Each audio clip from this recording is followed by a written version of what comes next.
안녕하셨습니까? 11시에 만납시다. 김영호입니다. 지금 화면에서 보신 주인공 누군지 아시겠죠? 우리가 종종 우리 대한민국을 자랑할 때 등장되는 인물, 세계적인 바이올리니스트, 이렇게 얘기하면 아마 서슴지 않고 정경화 씨를 여러분께서 소개하시라고 믿습니다. 바로 그 정경화 씨가 이 자리에 여러분을 뵙기 위해서 나와 있습니다. 박수로 맞이해 주십시오.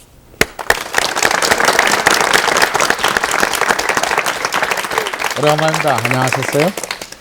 참 반갑습니다. 네. 오래간만에 귀국하셨죠? 네. 언제 도착하셨어요? 30일 날요. 4월 30일 날. 30일 네. 날. 네.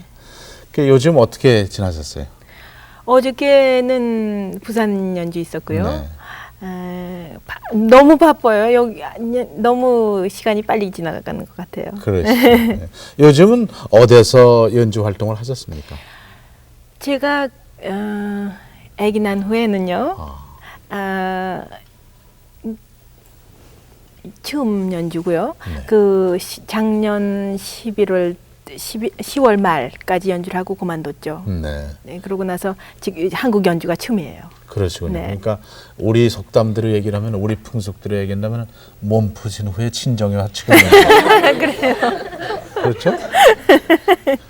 네. 친정에 와서 애기 낳을 때는 더 좋을 것 같아요. 근데 애기 잘 자랍니까? 이제 너무 이쁘게 커요. 너무 예쁘게 커요. 네. 그 애기 낳고 어떻게 생각하세요? 인생이 달라졌습니까? 그렇게 틀릴 수가 없어요. 어떻게 틀려요? 저는 아기 낳기 전에는, 그리고 결혼하기 전에는 항상 인생이 저의 주의랬었는데, 아하. 뭐든지 나 그러고 그랬는데, 정말 이제는 아기가 그 귀한 생명이, 네. 그리고 그렇게 사랑스러울 수가 없고요. 네. 그거 제가 그렇게 책임감이 느껴지고, 저에 대한 음악 그런 거 갖고 너무 기분이 틀려요. 그럼 이때까지는 음악이 최고였는데 그랬죠. 지금은 아기가 어떻습니까? 아기가 최고예요. 야. 역시 그 엄마 대신 기분이 다르신 거예요. 네. 그 후에 이제 아기 낳으신 후에 처음 공연하시는 게 친정에 와서 무대에 그래요. 쓰셨다. 참 다시 한번 박수를 환영합니다. 아주 주민등록증을 띄워오시죠, 이리 서울로. 네. 그랬으면 좋겠는데요. 예. 아기 아빠도 잘 있고요. 네. 지금 아프리카에 비즈니스 여행 중이에요. 그 아기 낳으시기 전까지 이제 미국 무대에서 주로 활약하시고 또 구라파도 가시고 그랬죠? 네, 그랬죠. 어떻게 그 연주 활동을 하셨는지, 근간 아기 낳으시기 전까지의 활동하신 상황을 좀.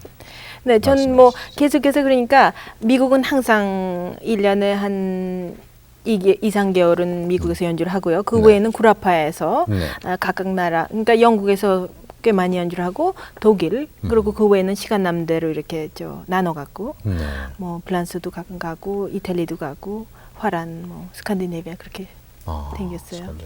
또 음판도 녹음하시고 그러시나요? 그렇죠. 근데 이제는 리코딩을 더 많이 하려고 그래요. 레코딩. 네. 그럼 이런 그 계약 때문에 많은 시간, 계약 같은 것도 많이 있죠? 그렇죠. 계약. 그렇죠. 왜냐면 외국에서는 적어도 2년 전에는 그게 스케줄이 짜니까요. 그렇죠. 근데 저는 사실 곤란한 게 있어요. 왜냐면 그렇게 이제 계속해서 짜야지 되는데 사실은 아기를 한 둘은 더 갖고 싶거든요. 예. 그래서 그러니까 스케줄을 해놨다가는 어떻게 될지 모르죠. 그것도 스케줄 짜시죠. 그래. 그러면 되지. 그러면 될 것 같아요. 예. 애기 자꾸 하시는데 애기 보고 싶으시죠? 너무 보고 싶어요. 이번에 데리고 왔어도 될 뻔했는데. 왜 안 데리고 오셨어요? 근데 제가 아기 난 후에는 첫 번 연주기 때문에 제가 아기한테 좀 너무 지장이 있고 또 너무 여행이 길어요. 그리고 네. 아기가 어리고 그러니까 그렇죠. 제가 어른한테도 여행이 좀 힘든데 네. 아기한테 너무 힘들 것 그러면 같아서. 뉴욕에서 서울이면 18시간 비행기 타야 되는. 네. 애기에겐 좀 어렵죠. 네. 애기 이름이 프레드릭. 네. 남자아이. 프레드릭. 네. 무게가 얼마나 돼요? 지금요 굉장히 무거워요. 그 나이에는 지금 한 18파운드가 돼요. 18파운드. 네. 그 누구 닮았어요? 딱 아빠 닮았어요. 딱 아빠 닮았어요. 그러니까 아기는 뭐 한 10번쯤은 그래도 적어도 변한다 그러니까 아하. 크면서 글쎄 제 모습이 더 나타날지는 모르지만 네. 아주 정말 아빠를 닮았어요. 그 앞으로 프레드리가 어떤 인물로 만드시겠어요? 글쎄요, 자기가 이제 그러니까 아기가 자라는 대로 성격을 봐갖고 개성을 살려주기를 제가 그러니까 그 책임감이 정말 아주 굉장히 무겁게 그러실 생각해요. 거예요. 그렇죠. 이제는 엄마로서의 책임을 느끼시고 또 음악가로서의 책임을 느끼시고 네. 난 한 지압의 아내로서의 책임을 느끼시고 근데 이제는 정말 아주 그 어머니에 대한 그 어머니가 우리를 기르는데 얼만큼 그렇게 네. 힘드셨다는 거 어떻게 그걸 다 하셨나 그걸 상상을 할 수가 없을 정도로 그렇게 지금 어머니한테 그렇게 뭐 옛날보다 억배는 더 고맙고 그렇게 감사한 마음이 그냥 끊어지지가 않아요. 아기 낳으신 후에. 네. 엄마가 어떻게 키우시는지 경화 씨 아세요? 우리 어머니는 뭐가 제일 제 생각 같아서는 그 독특한 그리고 존경할 그 퀄리티라고 생각하냐 하면요. 네. 그 우리를 너무 그렇게 소중하게 우리가 원하는 거를 조금도 전 어린애니까 뭐 어린애가 하는 소리겠지 그렇게 들으신 적이 없다고요. 아하. 아마 우리가 어렸어도 무슨 이제 의견을 한번 말하고 그러든지 뭐 원하는 거 말하면 꼭 그걸 이제 아주 중요시 생각하셔갖고 네. 아버님이랑 의논하고 그냥 굉장히 선생님들이랑 다 의논해갖고 꼭 그렇게 길을 찾아주시고 그랬다고요. 좋은 어머니시죠. 네. 네. 그 결혼하실 때 참 세계적인 뉴스의 화제에 초점이 되셨고요. 또 우리도 영국 사회를 보는구나 해서 참 좋았는데 결혼 생활이 어떠세요? 저는 상상 외로요. 제가 결혼을 사실 하는 걸 굉장히 두렵게 생각을 했다고요. 네.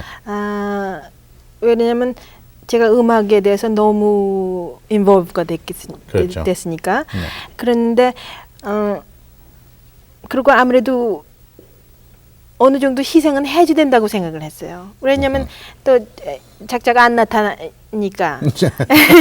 그래갖고 네. 안 나타났던 것보다도 제가 마음의 준비가 안 됐었던 것 같아요. 음악만 그냥 치중하셨군요. 그랬죠. 자기 인생에 대해서보다도. 네, 그리고 음악을 너무 좋아하고 바이올린이라면 뭐 아주 제일 그 이상은 없다고 생각을 했으니까.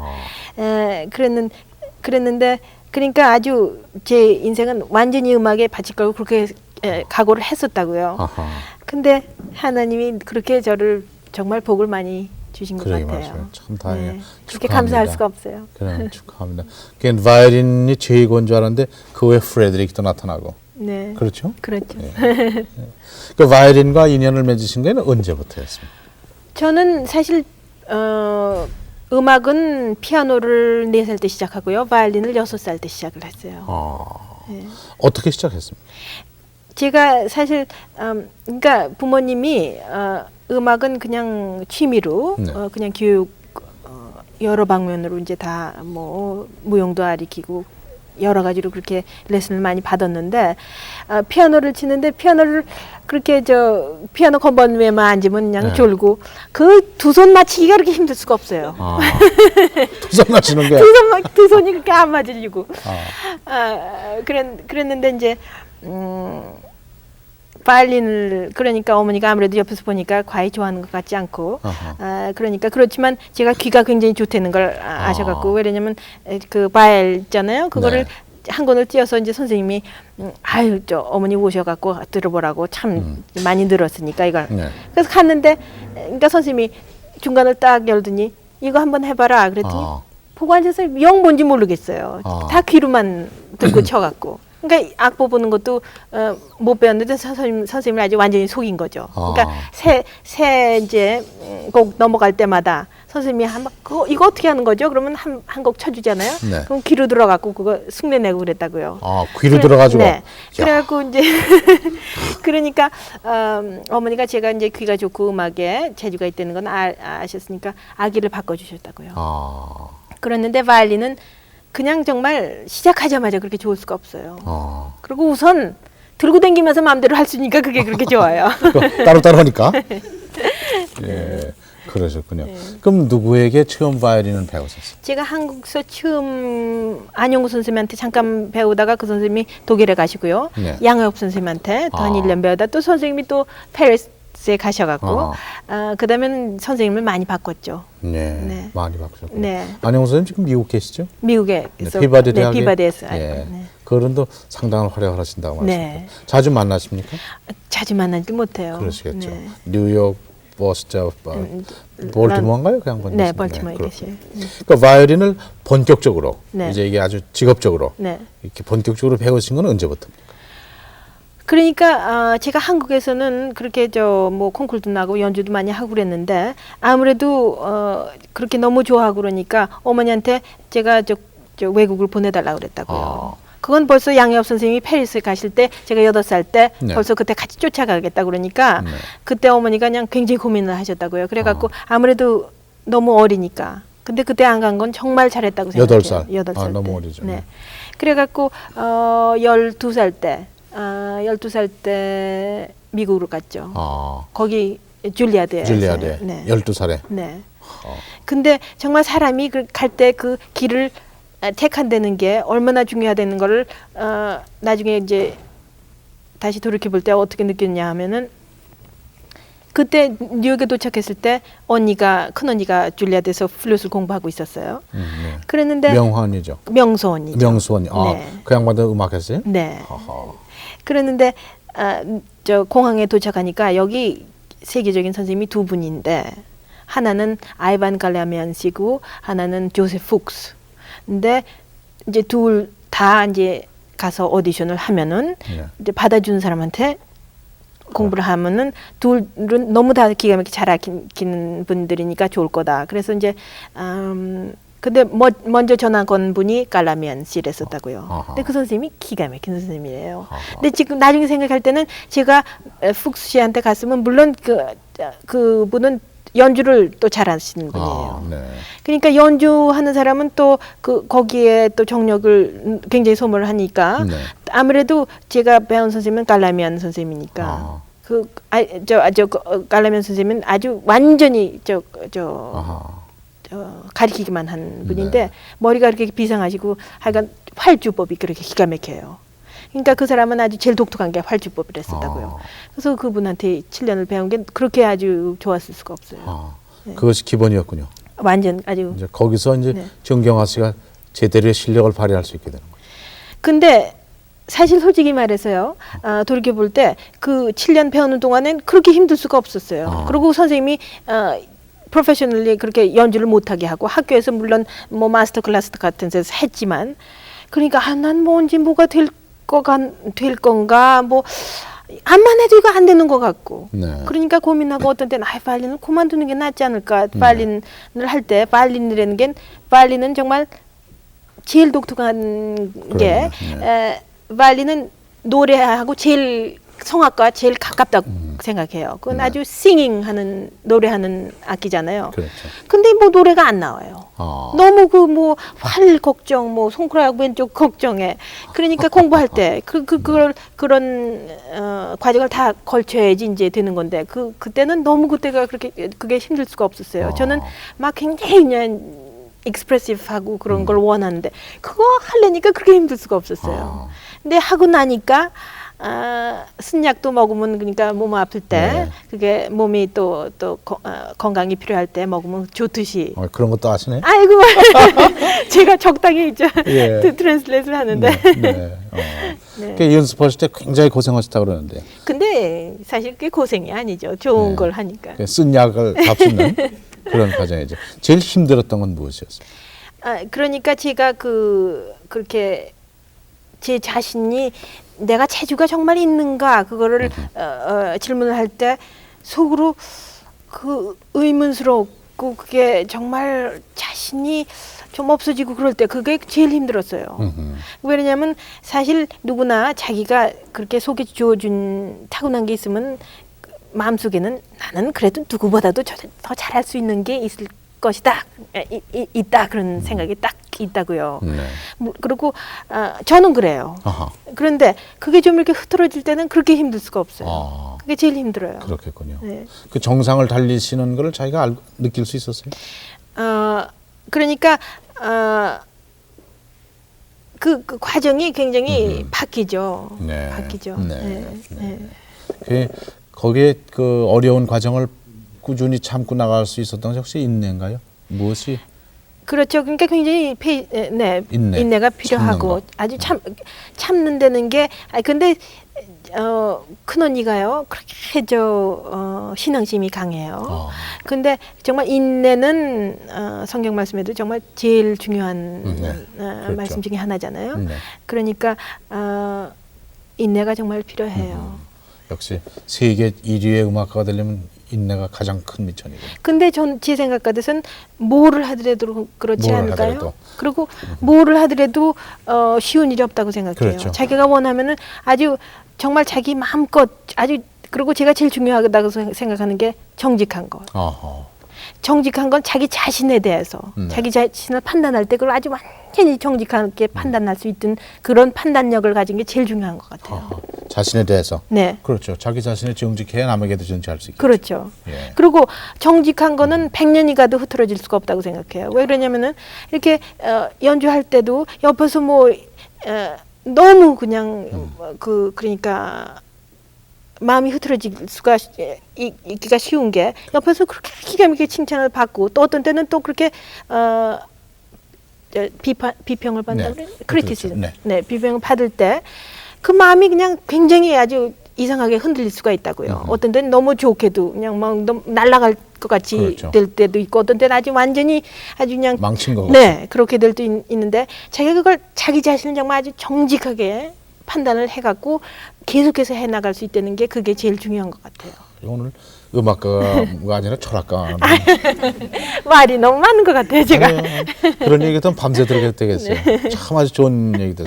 꾸준히 정직하게. 네. 그것이 세계의 정상을 달릴 수 있었던 비결이다. 그런데 그건 사실 제가 그 갈라면 선생님한테 많이 배웠어요. 왜냐면 제가 레슨에 들어가서 선생님 나는 언제 기가 막힌 연주가가 돼요. 그리고 이제 그러면 선생님이 patience. 그러니까 patience가 참으라. 참으면 그리고 계속 공부를 하고 참으면 때가 온다. 아, 네.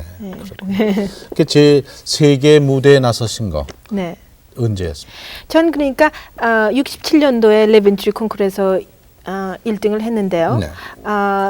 그거 끝나고 나서 매니저에 들어갔으니까 그때서부터 매니지먼트에 들어가갖고 미국에서 연주를 하다가 구라파에 70년도에 가갖고 거기서 데뷔를 했는데 이게 70년도서부터 그러니까 세계 무대에 섰다고 생각할 수가 있죠. 왜냐면 70년도는 제가 첫 번 리코딩을 그때 춤 집하고. 아하, 70년부터. 네, 70년. 이제 본격적인 활동은 70년대가 시작이군요. 네, 그렇죠. 그때까지는 수업 과정이고. 네. 그렇지만 돌이켜 볼 때는 70년도서부터는 하여간 제가 런던에서 그 첫 번 콘서트를 했을 때 그게 아주 기가 막힌 평을 받았어요. 그랬더니 그다음에는 전 뭣도 모르고 이제 런던에 가서 연주를 했는데 그게 런던 데뷔가 얼마나 힘든다는 걸 모르고. 그러니까 둘째 번 연주에는 그 런던에 있는 음악관이 평론가니 안 온 사람이 없어요.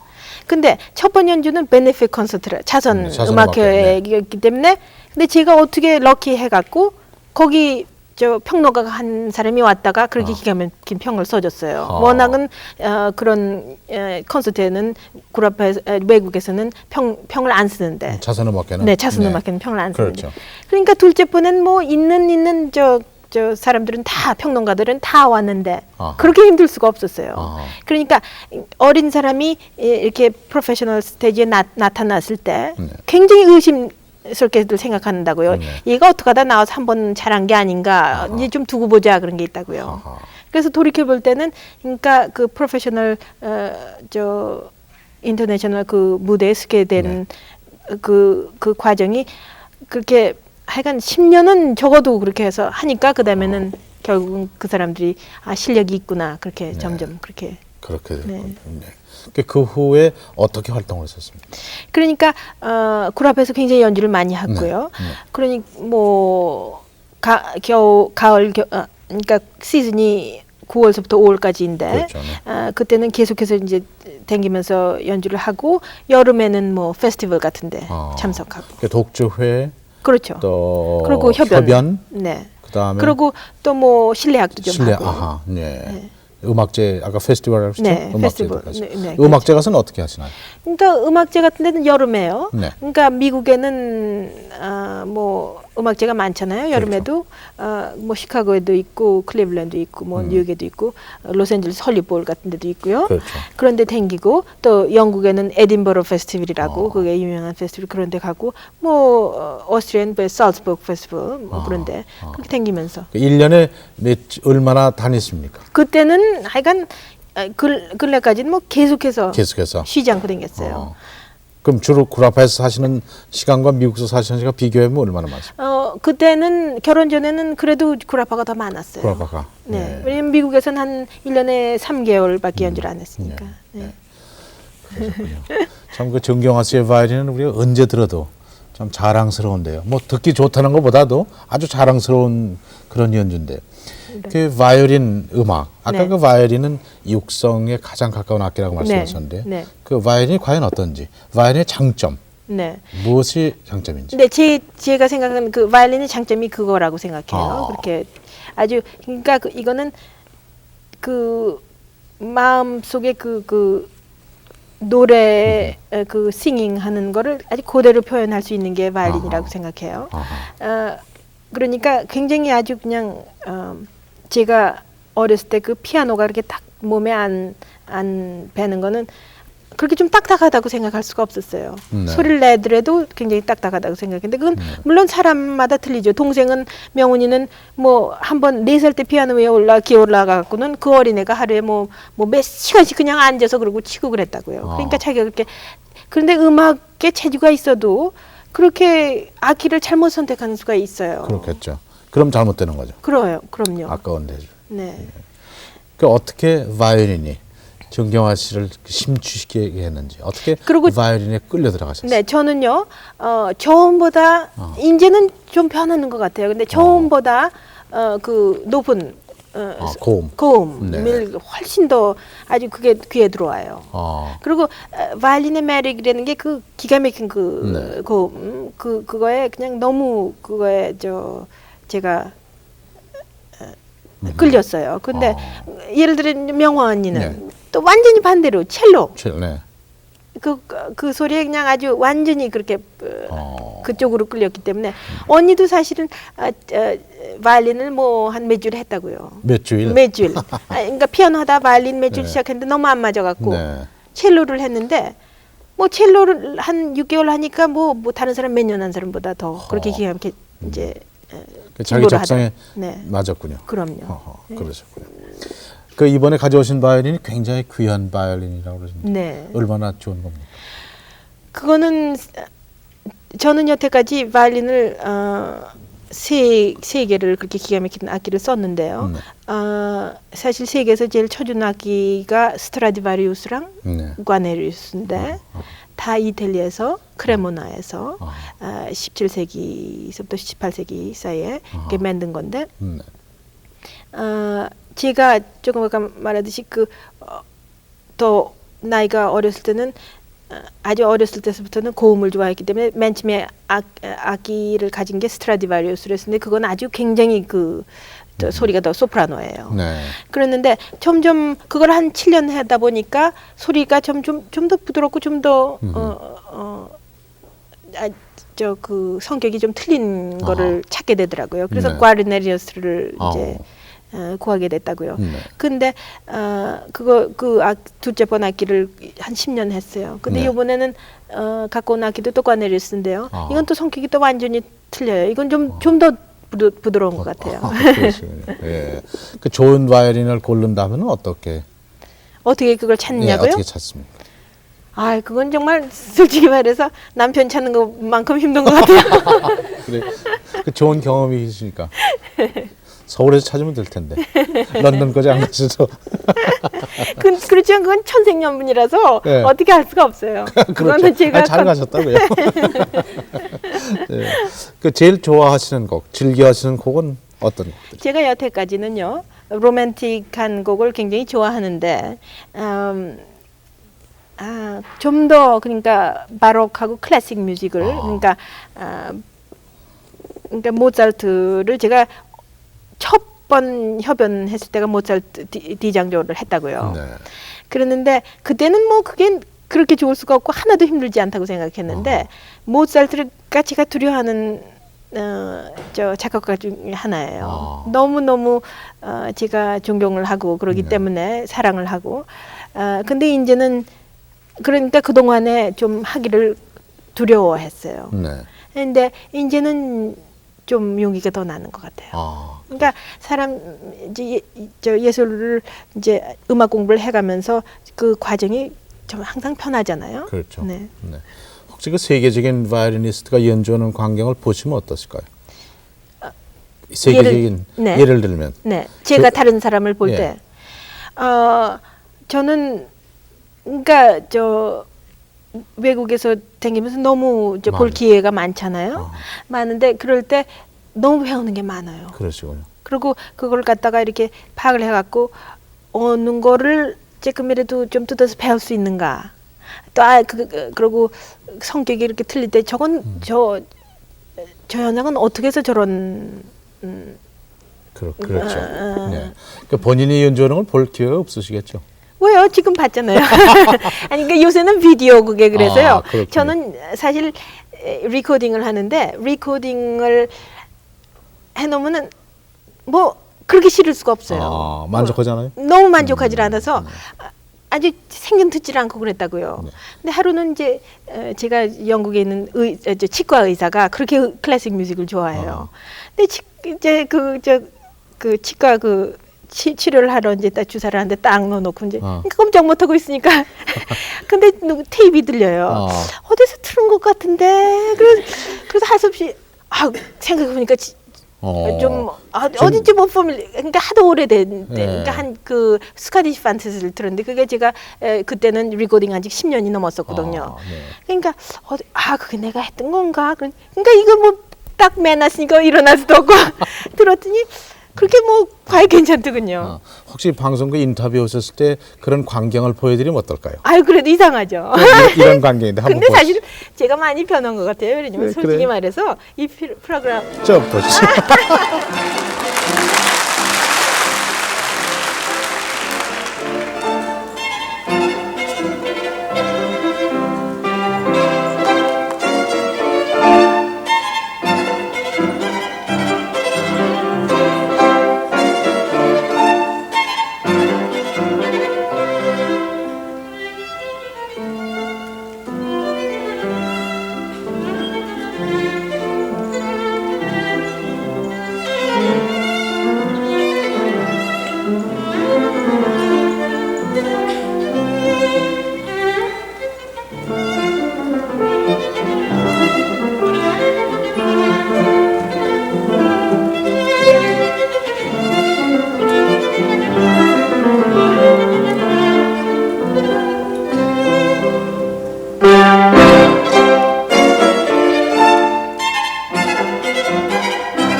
확실히 제가 상당히 정직한 사람이에요.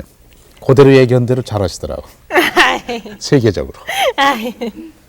근데 제가 제 자신을 이렇게 볼 수 있다는 게 제가 정말 많이 변한 것 같아요. 그렇죠. 네. 아까 그 아주 앳되시고 지금은 원숙하신 엄마. 글쎄요. 그렇죠? 이제 그렇게 돼야지 될 텐데. 연재는 언제였죠? 아니 2년 못 2년, 됐죠. 2년 못 되나요? 2년 못 됐죠. 83년 83년도 10월 10월. 30일 날 했던 연주니까. 예. 네. 아주 좋으시대요. 감기 드실까봐. 아유, 놀리지 마세요. 이번에 KBS 교향악단하고도 연주 같이 하신다고. 네. 토요일, 일요일이죠? 네, 토요일, 일요일. 어떤 곡을 연주하시게 됩니까? 토요일 날은요, 제가 베이토벤 콘체르토를 하고요. 아하. 동생이랑 하죠. 동생. 네. 지휘하나요? 네, 명훈 그럼요. 씨. 네. 아, 그리고 후반부에는 무조프스키, 네. 픽처스, 전람회 그림. 그림. 네. 네. 그리고 일요일 날은 동생이 드보르작, 네. 뉴 월드 심포니를 네. 하고 그다음엔 후반부에는 제가 브람스 콘체르토를 해요. 좋겠다. 네. 브람스 콘체르토. 네. 참 이번에도 성공적인 연주가 되시길 바랍니다. 네. 연주하실 그 마음은 지금 어떠세요? 연주하러 오셨을 때.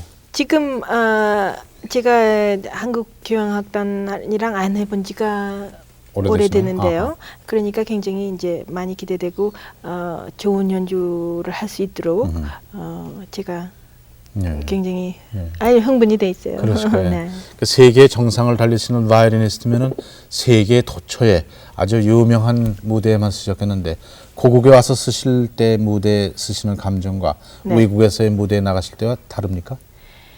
저는 그거 완전히 틀리게 생각해요. 어떻게 틀려? 왜냐면 외국에서는 외국 사람들한테 이렇게 하는 기분이고 한국에서는 제 집에 들어온 기분이고요. 집에 다시 와서 왜냐면 한국 관중들이 저를 너무 아껴준다는 거를 아하. 제가 그걸 필을 할 수가 있어요. 아하. 그리고 그러니까 한국에 와서 사실 솔직히 말해서 한국에 좀 자주 와서 연주를 하고 싶어요. 네. 근데 제가 연주자로서 제 의무는 그래도 세계 무대를 하는 게 더 중요하다고 생각해요. 그렇죠. 그렇죠. 이렇게 돌아오셔서 연주하실 때는 여러 사람들에게 참 뜨거운 박수를 보내는데요. 역시 한국 박수가 최고죠. 아이 그럼요. 그 김치찌개하고 된장찌개 들어간 박수가 아주 그냥 최고예요? 최고예요. 역시 그 박수가 최고일 거예요. 그것이 제일 아쉬우실 거예요. 그래요. 그렇죠? 네. 이제 요새는 비행기 빨라지니까 자주 오십시오. 주말마다. 주말마다 오셔서. 예. 그러니까 바이올린 연주로서, 바이올린 연주자로서 가장 보람을 느낄 때는 언제고, 가장 실망을 느낄 때는 언제?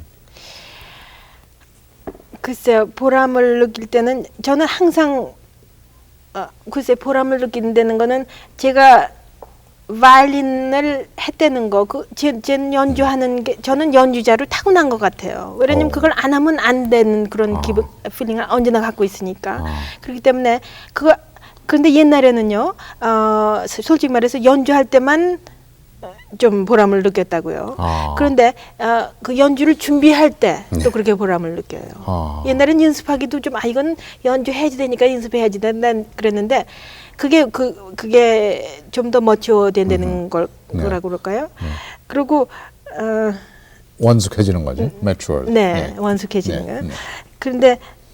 근데 또 솔직히 말해서 제가 연주를 할 때는 그냥 연주 때마다 그냥 너무 불만스럽게 이걸 좀 더 잘했어야지 되는데 그냥 그래갖고 어떤 때는 주위에 있는 사람들이 그 연주를 들었을 때 그걸 즐겁게 생각하고 좋게 받아들였던 것까지도 그냥 제가 그거를 디스터브 방해를 할 때가 있다고요. 그리고 솔직히 말해서 너무 자기 자신을 그렇게 크리티사이즈를 하면은 그게 해스럽다고 생각이 돼요. 그러니까 음악이라는 게 그렇게 기가 막힌 아신데 그렇죠. 그걸 갖다가 좀 더 아름답게 할 수 있다는 건 항상 트라이 하는 게 좋은데 그래서 제가 굉장히 많이 변했어요. 근데 그건 순전히 또 말하겠지만 제 아들이 이 갖고 온 블레싱인 것 같아요. 그렇군요. 네. 참 축하합니다. 경화 씨는 이 가족들이 전부 저 음악 들으시죠? 많이 하죠. 네. 아. 7 중에 4을 하니까. 그러니까 7남매신가요? 네. 아, 참 형제도 많으시도 하다. 네. 생일 잔치가 매달 있겠군요. 그리고 뭐 우리 엄마는 지금 손자가 손자가 13이 되는데. 그러니까. 이름 다 외우시나요? 그럼요. 그중에 프레드릭 이름 제일 잘 외우시죠. 이번에 좀 와서 한국 이름 지어갖고 가려고 그래요. 아, 지셔야죠. 물론 네. 이제 한자로 한글로. 네. 한글로 지세요. 우리 네, 말로. 한글로. 네. 그런데 그 음악 하시는 분이 누군가요? 그 중에서? 그러니까 정명소 언니, 네. 맏딸, 네. 제일 맏. 그리고 정명화 언니. 첼. 네, 명화 언니. 네. 그리고 동생이 아. 제가 막내 남동생이 셋인데 그 중간 동생이 명훈이. 네. 가 네, 네. 피아노하고 지휘. 피아노하고 지휘. 네. 이번에 같이 네. 이번에 지휘하죠. 네, 그렇죠. 누나가 연주하고. 네. 자, 참 부럽습니다. 그것도 세종문화회관. 네. 그것도 대한민국 서울. 네. 축하합니다. 네. 그러면 형제들이 자주 같이 이렇게 협연도 하시고 같이 연주하실 기회도 있습니까?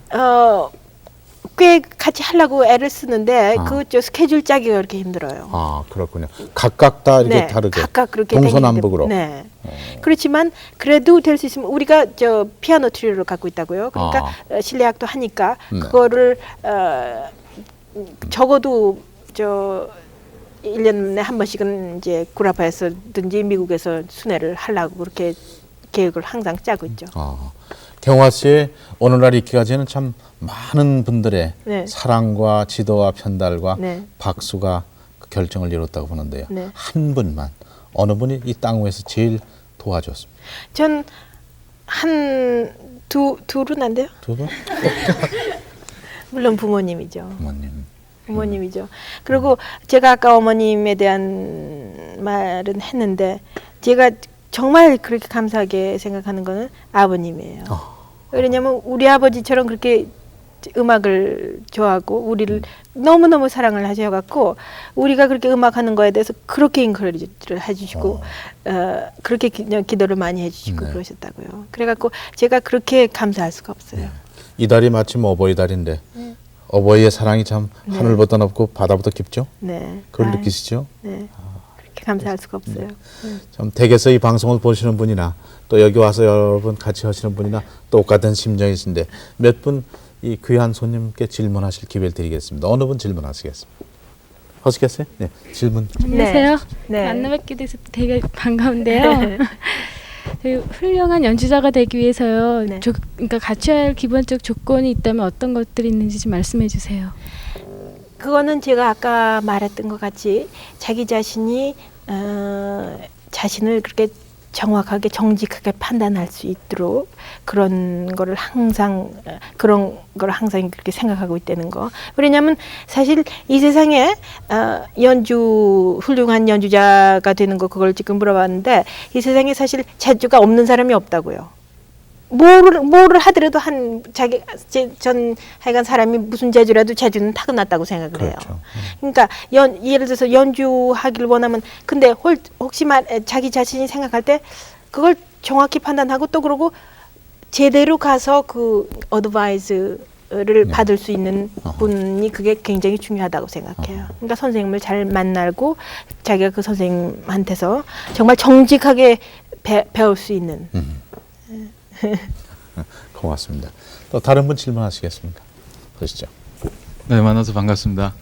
정경화 씨께서 이제 어느 분한테 네. 가장 큰 영향을 받으셨고요. 네. 또 그 어떤 영향이 정경화 씨에게 가장 많이 미쳤다고 생각되는지요? 저는 그런 분이 꽤 되는데 그 중에서 하나를 지적하자면은 아무래도 갈라면 선생님이라고 말해야 되겠죠. 왜냐하면 사실 제가 바이올리니스트가 되기로는 그 선생님이 저한테 제일 큰 도움을 주셨고 왜 그러냐면 암만 이제 연주자가 되려고 그래도 그 주법을 제대로 못 배우면 못 한다고요. 근데 그 선생님은 너무 기반을 저를 잘 닦아줬기 때문에 거기에 대해서 제가 미스터 갈라미안이라고 그래야 될 것 같아요. 그러시겠군요. 네. 네. 또 다른 분 질문하시겠어요? 네, 하시죠. 연주 생활을 하시면서 결혼을 하신다는 것은 큰 모험이라고 생각이 되는데요.